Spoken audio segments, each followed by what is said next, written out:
महाविकास आघाडीचे आणि आमचे नेते आमदार कैलासदादा पाटील व खासदार ओमराजे निंबाळकर यांना विचारून आणि त्यांच्या परवानगीने भरलेला आहे। मी त्यांच्यापूर्वी महाविकास आघाडीकडे उमेदवारीची अपेक्षा ठेवलेली आहे आणि मी माझी भावनाही त्यांना सांगितली आहे की स्थानिक स्वराज्य संस्था मतदारसंघ ज्या उद्देशाने बनविला की शासन आणि स्थानिक स्वराज्य संस्था याच्यात दुवा करणारा लोकप्रतिनिधी राहावा, त्याला गेल्या कित्येक वर्षात हरताळ फासला गेलेला आहे।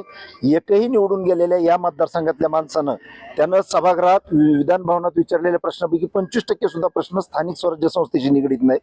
त्यांनी शासन दरबारी केलेल्या पत्रव्यवहारातले 25% सुद्धा पत्रव्यवहार स्थानिक स्वराज्य संस्थेशी निगडीत नाहीत। गेल्या काही काळात अध्यक्षांचे अधिकार शिथिल करण्यात आले, ज्याच्यामुळे लाल फितीचा कारभार वाढला। सीओ आणि त्यांच्या हाताखालच्या इतर कर्मचाऱ्यांवरचे अध्यक्षांचे अधिकार आणि सभागृहाचे अधिकार संपुष्टात आणले गेलेत, यावर कोणी प्रश्न उचलला नाही।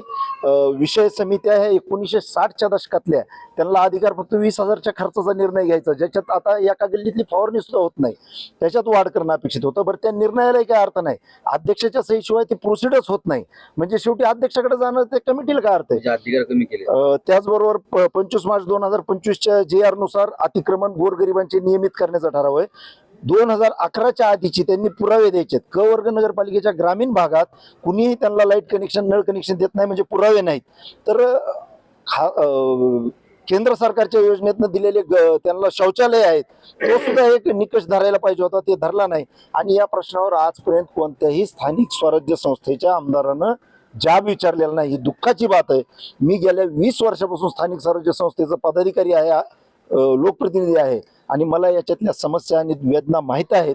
त्या प्रकर्षानं सोडवायच्या। प्रत्येक जिल्ह्यात दर तिमाहीला एक बैठक घेऊन तिथले अधिकारी आणि तिथले स्थानिक स्वराज्य संस्थेचे पदाधिकारी यांची बैठक घेऊन तिथल्या समस्या जाणून घ्यायच्या आणि शासन दरबारी सोडवायच्या, या प्रामाणिक हेतूनं काम करण्यासाठी मी आमदार कैलासदादा आणि खासदार ओमदादा यांच्या कानावर घातलेला आहे, आणि ते मला महाविकास आघाडीकडून उमेदवारी मिळवून देतील अशी मला आशा आहे।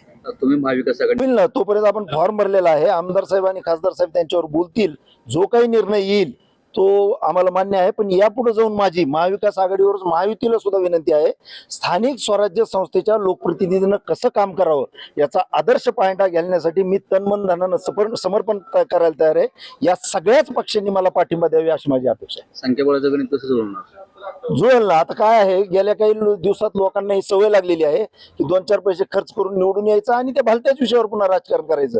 परंतु मी गावोगावी जाऊन आमच्या या सगळ्या सहकार्यासोबत तिथल्या नगरसेवकांना, तिथल्या जिल्हा परिषद सदस्यांना समजावून सांगेल की तुमचे जे बेसिक प्रश्न आहेत ते शासनापर्यंत मांडणे, तिथून ते सोडवणे, शासनाकडनं अधिकाधिक निधी मिळवून देणे, या माध्यमातून तिथं काम केलं जाईल। आणि मला वाटतं की त्या लोकप्रतिनिधीला या कामाची जास्त गरज आहे।